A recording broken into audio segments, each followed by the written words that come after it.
Hi friends, ಬದನೆಕಾಯಲ್ಲಿ ಸಿಕ್ಕಾಪಟ್ಟೆ variety ರೆಸಿಪಿಗಳನ್ನ ಮಾಡಿರ್ತೀರ. ಆದರೆ ಈ ವಿಧಾನದಲ್ಲಿ ಒಂದು ಸಲ ನೀವು ಬದನೆಕಾಯಿ ಫ್ರೈನ ಮಾಡ್ಕೊಂಡು ನೋಡಿ. ತುಂಬಾ ಸಿಂಪಲ್ಲಾಗಿ ಮಾಡ್ಬೋದು, ಆದರೆ ಅಷ್ಟೇ ಟೇಸ್ಟಿಯಾಗಿರುತ್ತೆ. ಒಂದು ಸಲ ನೀವೇನಾದರೂ ಟೇಸ್ಟ್ ಮಾಡಿದರೆ ಒಂದು ಸಲ ಮತ್ತೆ ಮತ್ತೆ ತಿನ್ನಬೇಕು ಅನಿಸುತ್ತೆ ನಿಮಗೆ.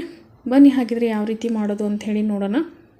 ಮೊದಲಿಗೆ ಇಲ್ಲಿ ನಾನು ಒಂದು ಕಡಾಯಿನಲ್ಲಿ ಸ್ವಲ್ಪ ಮಸಾಲೆಗಳನ್ನ ಫ್ರೈ ಮಾಡ್ಕೊಳ್ತಾ ಇದ್ದೀನಿ.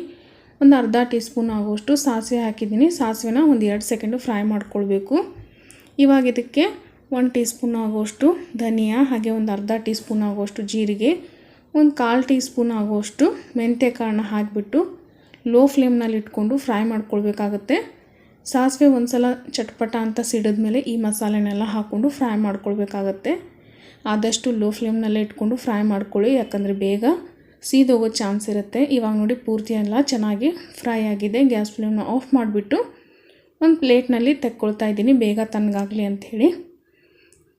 ಇವಾಗ ಇದು ಪೂರ್ತಿಯಾಗಿ ತಣ್ಣಗಾಗಿದೆ. ನಾನಿಲ್ಲಿ ಒಂದು ಚಿಕ್ಕ ಕುಟಾಣಿಯಲ್ಲಿ ಮಸಾಲೆನ ಕುಟ್ಕೊಳ್ತಾ ಇದ್ದೀನಿ. ನೀವು ಬೇಕಿದ್ರೆ ಮಿಕ್ಸಿನಲ್ಲಿ ರುಬ್ಕೊಳ್ಬೋದು. ಯಾರೆಲ್ಲ ಚಾನಲ್ನ ಹೊಸದಾಗಿ ನೋಡ್ತಾ ಇದ್ದೀರಾ ದಯವಿಟ್ಟು ಚಾನಲ್ನ ಸಬ್ಸ್ಕ್ರೈಬ್ ಮಾಡ್ಕೊಂಡು ನೋಡಿ. ವಿಡಿಯೋಗಳು ಇಷ್ಟ ಆದರೆ ಒಂದು ಲೈಕ್ ಕೊಟ್ಟು ಸಪೋರ್ಟ್ ಮಾಡಿ ಹೆಚ್ಚೆಚ್ಚಾಗಿ. ಹಾಗೆ ನಿಮ್ಮ ಫ್ಯಾಮಿಲಿ ಫ್ರೆಂಡ್ಸ್ಗಳಿಗೂ ಕೂಡ ವಿಡಿಯೋಗಳನ್ನ ಶೇರ್ ಮಾಡೋದ್ರ ಮುಖಾಂತರ ನಮ್ಮ ಚಾನಲ್ಗೆ ಇನ್ನೂ ಕೂಡ ನೀವು ಹೆಚ್ಚಾಗಿ ಸಪೋರ್ಟ್ನ ಮಾಡಿ ಅಂತ ಕೇಳ್ತೀನಿ. ಇವಾಗ ನೋಡಿ ಇದನ್ನು ಈ ರೀತಿಯಾಗಿ ನಾನು ಪೌಡ್ರನ್ನ ಮಾಡ್ಕೊಂಡಿದ್ದೀನಿ. ಸಖತ್ ಫ್ಲೇವರ್ಫುಲ್ಲಾಗಿರುತ್ತೆ ಬದನೆಕಾಯಿ. ನೋಡಿ ಇವಾಗ ಮಸಾಲೆ ರೆಡಿಯಾಗಿದೆ. ಒಗ್ಗರಣೆ ಮಾಡ್ಕೊಳ್ಳೋಣ. ನಾನಿಲ್ಲಿ ಒಂದು ಕಡಾಯಿ ಇಟ್ಕೊಂಡಿದ್ದೆ. ಕಡಾಯಿಗೆ ಒಂದು 4 ಟೇಬಲ್ ಸ್ಪೂನ್ ಆಗುವಷ್ಟು ಎಣ್ಣೆ ಹಾಕಿದ್ದೀನಿ. ಇವಾಗ ಇದಕ್ಕೆ ಒಂದು ಈರುಳ್ಳಿನ ಸ್ಲೈಸ್ ಆಗಿ ಕಟ್ ಮಾಡಿ ಹಾಕ್ಕೊಳ್ತಾ ಇದ್ದೀನಿ. ನೀವೇನಾದರೂ ಸ್ವಲ್ಪ ಜಾಸ್ತಿ ಕ್ವಾಂಟಿಟಿಲಿ ಮಾಡ್ತೀನಿ ಅಂದರೆ ಈರುಳ್ಳಿನ ಸ್ವಲ್ಪ ಹೆಚ್ಚಾಗಿ ತೊಗೊಳ್ಬೋದು, ಚೆನ್ನಾಗಿರುತ್ತೆ ಈರುಳ್ಳಿ ಕೂಡ. ಇವಾಗ ನೋಡಿ ಸ್ವಲ್ಪ ಈರುಳ್ಳಿದು ಫ್ರೈ ಆದ ತಕ್ಷಣ ಇಲ್ಲಿ ನಾನು ಒಂದು 5 ರಿಂದ 6 ಬೆಳ್ಳುಳ್ಳಿನ ಜಜ್ಜಿಬಿಟ್ಟು ಹಾಕ್ಕೊಂಡಿದ್ದೀನಿ. ಪೇಸ್ಟೆಲ್ಲ ಹಾಕ್ಲಿಕ್ಕೆ ಹೋಗಬೇಡಿ, ಈ ರೀತಿ ಬೆಳ್ಳುಳ್ಳಿನ ಜಜ್ಜಿಬಿಟ್ಟು ಹಾಕ್ಕೊಳ್ಳಿ, ಫ್ಲೇವರ್ ಚೆನ್ನಾಗಿರುತ್ತೆ. ಹಾಗೆ ಸ್ವಲ್ಪ ಕರಿಬೇವನ್ನ ಹಾಕ್ಕೊಂಡಿದ್ದೀನಿ. ಇದು ಕೂಡ ಅಷ್ಟೇ, ಬೆಳ್ಳುಳ್ಳಿದ್ದು ಸ್ವಲ್ಪ ಹಸಿ ವಾಸನೆ ಹೋಗಬೇಕು, ಅಲ್ಲಿವರೆಗೂ ಇದನ್ನು ಫ್ರೈ ಮಾಡ್ಕೊಳ್ಬೇಕಾಗತ್ತೆ. ಬದನೆಕಾಯಲ್ಲಿ ಎಣ್ಗಾಯಿ ಆಗಿರ್ಬೋದು ಮತ್ತು ಹೋಳು ಪಲ್ಯ ಡಿಫ್ರೆಂಟಾಗಿ ಮಾಡಿರ್ಬೋದು, ಬದನೆಕಾಯಿ ಭರ್ತಾ ಮಾಡಿರ್ಬೋದು. ಆದರೆ ಈ ವಿಧಾನದಲ್ಲಿ ಒಂದು ಸಲ ಈ ರೀತಿಯಾಗಿ ಬದನೆಕಾಯಿನ ಫ್ರೈ ಮಾಡ್ಕೊಂಡು ನೋಡಿ, ಸಿಕ್ಕಾಪಟ್ಟೆ ಟೇಸ್ಟಿಯಾಗಿ ಬರುತ್ತೆ. ಇವಾಗ ನೋಡಿ ಬೆಳ್ಳುಳ್ಳಿ ಎಲ್ಲ ಚೆನ್ನಾಗಿ ಫ್ರೈ ಆಗಿದೆ. ಇವಾಗ ಇದಕ್ಕೆ ನಾನು ಬದನೆಕಾಯಿನ ಹಾಕ್ಕೊಳ್ತಾ ಇದ್ದೀನಿ. ಇಲ್ಲಿ ಒಂದು 1/4 kg ಆಗೋಷ್ಟು ಬದನೆಕಾಯಿನ ತೊಗೊಂಡಿದ್ದೀನಿ. ಇದ್ರ ಜೊತೆಗೆ ಒಂದು 1/4 ಟೀ ಸ್ಪೂನ್ ಆಗುವಷ್ಟು ಅರಿಶಿನ ಪುಡಿ, ಹಾಗೆ ರುಚಿಗೆ ತಕ್ಕಷ್ಟು ಉಪ್ಪನ್ನ ಹಾಕ್ಕೊಳ್ತಾ ಇದ್ದೀನಿ. ಸ್ವಲ್ಪ ದಪ್ಪ ತಳ ಇರೋ ಪಾತ್ರೆನೇ ತೊಗೊಳ್ಳಿ. ಇವಾಗ ಇದನ್ನು ಚೆನ್ನಾಗಿ ಮಿಕ್ಸ್ ಮಾಡ್ಕೊಳ್ತಾ ಇದ್ದೀನಿ. ಗ್ಯಾಸ್ನ ಆದಷ್ಟು ಲೋ ಫ್ಲೇಮ್ನಲ್ಲೇ ಇಟ್ಕೊಂಡಿದ್ದೀನಿ ನಾನು. ಇವಾಗ ಇದನ್ನು ಚೆನ್ನಾಗಿ 1 ನಿಮಿಷ ಫ್ರೈ ಮಾಡ್ಕೊಳ್ಬೇಕಾಗತ್ತೆ. ಸ್ವಲ್ಪ ಬದನೆಕಾಯ್ದೆಲ್ಲನೂ ಹಸಿ ವಾಸನೆ ಹೋಗಬೇಕು. ಇವಾಗ ನೋಡಿ ಇದನ್ನು ನಾನು ಮಿಕ್ಸ್ ಮಾಡಿದ್ದೀನಿ. ಇವಾಗ ಇದನ್ನು ಪ್ಲೇಟ್ನ ಮುಚ್ಚಿಬಿಟ್ಟು 2 ನಿಮಿಷ ಇಡ್ತಾ ಇದ್ದೀನಿ, ಸ್ವಲ್ಪ ಬದನೆಕಾಯಿ ಎಲ್ಲನೂ ಸಾಫ್ಟ್ ಆಗಲಿ ಅಂಥೇಳಿ. ಇವಾಗ ನೋಡಿ 2 ನಿಮಿಷ ಆಗಿದೆ. ಇದನ್ನು ಮುಚ್ಚಳ ತೆಗೆದುಬಿಟ್ಟು ಒಂದು ಸಲ ಮಿಕ್ಸ್ ಮಾಡ್ಕೊಳ್ಬೇಕಾಗತ್ತೆ.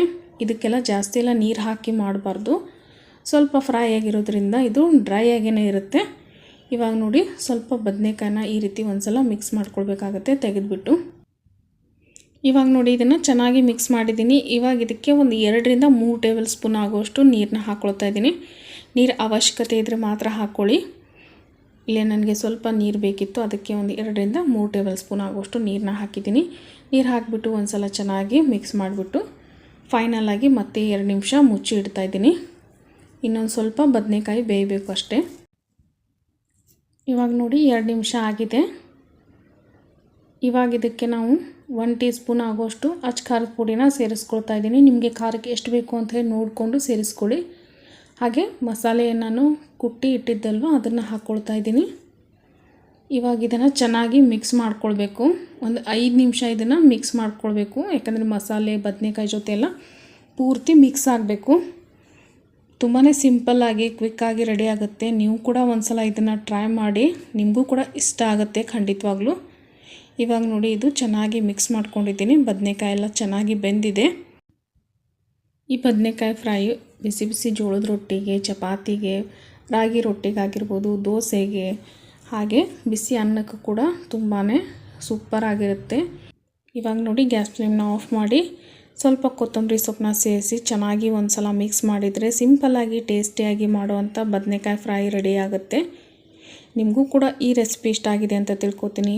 ರೆಸಿಪಿ ಇಷ್ಟ ಆಗಿದರೆ ಒಂದು ಲೈಕ್ ಕೊಟ್ಟು ಸಪೋರ್ಟ್ ಮಾಡಿ. ಹಾಗೆ ನಮ್ಮ ಚಾನಲ್ನ ಯಾರೆಲ್ಲ ಇನ್ನೂ ಸಬ್ಸ್ಕ್ರೈಬ್ ಮಾಡದೆ ನೋಡ್ತಾ ಇದ್ದೀರಾ ದಯವಿಟ್ಟು ಸಬ್ಸ್ಕ್ರೈಬ್ ಮಾಡಿ ನೋಡಿ, ಈ ಮುಖಾಂತರ ಸಪೋರ್ಟ್ ಮಾಡಿ ಅಂತ ಕೇಳ್ತೀನಿ.